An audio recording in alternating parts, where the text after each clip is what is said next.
Shalom mon frère, ma sœur, c'est ton serviteur le pasteur Alexandre. Ce matin 26 janvier 2022, nous rendons grâce à notre Père et à notre Dieu qui nous réunit encore autour de sa parole. Mon frère, ma sœur, tu es l'instrument que Dieu s'est choisi pour refléter sa gloire. Est-ce que tu en as conscience que tu es l'instrument que Dieu s'est choisi? La parole de Dieu nous dit dans 1 Jean chapitre 4, verset 4, « Vous, petits enfants, vous êtes de Dieu, et vous les avez vaincus, parce que celui qui est en vous est plus grand que celui qui est dans le monde.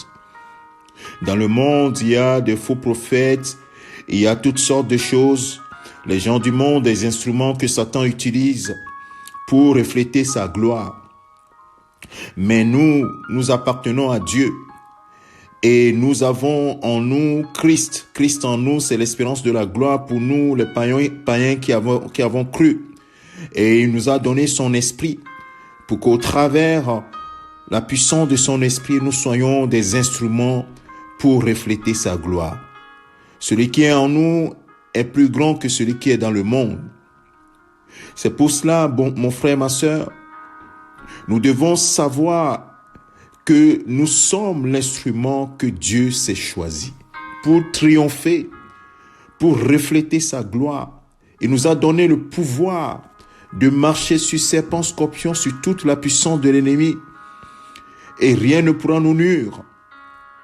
Bien sûr, nous savons que nous ne sommes pas seuls sur le ring, mais nous avons une assurance, c'est que nous avons déjà vaincu, car notre Seigneur a déjà vaincu. C'est pourquoi, mon frère, ma sœur, à chaque fois que tu marches et que tu constates dans ton environnement que quelque chose ne va pas, tu dois te demander, Seigneur, quel impact tu veux que j'ai? Comment veux-tu que j'impacte mon environnement? Comment veux-tu que je reflète ta gloire? Ce sera peut-être par une prière, ce sera peut-être par une exhortation, peut-être par l'annonce que Jésus-Christ est le Seigneur, peut-être par une intercession, mais tu dois veiller à être cet instrument que Dieu utilise pour guérir autour de toi, parce que lui veut refléter des signes, des prodiges, pour montrer l'efficacité de sa parole, pour montrer la véracité de sa parole, pour montrer qu'il existe.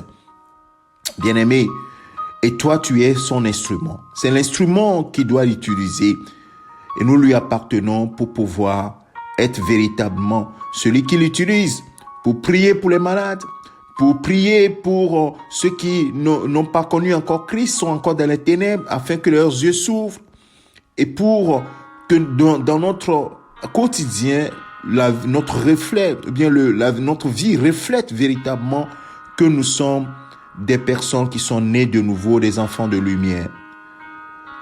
Prends conscience de cela. Au cours de cette journée, médite cela. Et prends conscience de ton environnement et demande-toi à chaque fois, Seigneur, qu'est-ce que tu veux faire pour que je reflète ta gloire dans cette situation? Je suis ton instrument, fais de moi ce que tu veux et utilise-moi. Et tu vas voir que le Saint-Esprit te donnera des ordres. Le Saint-Esprit t'utilisera. Tu l'as en toi, tu l'as avec toi pour que véritablement tu impactes ce monde. Que le Seigneur te bénisse. Prends conscience de cela. L'Esprit du Seigneur est sur toi pour faire de grandes choses. Oui, pour ramener à lui des personnes qui sont désespérées, pour apporter la guérison à ceux qui sont malades, leur imposer les mains et qui guérissent au nom de Jésus-Christ. Et ce sont les signes que le Seigneur a prévus pour toi et moi dans Marc chapitre 16. Voici les signes qui accompagneront ceux qui auront cru. Et cela, c'est encore la vérité aujourd'hui. Que le Seigneur te bénisse. Sois véritablement conscient que tu es l'instrument de Dieu pour refléter sa gloire. Au nom de Jésus-Christ, son Fils bien-aimé, nous avons prié. Amen.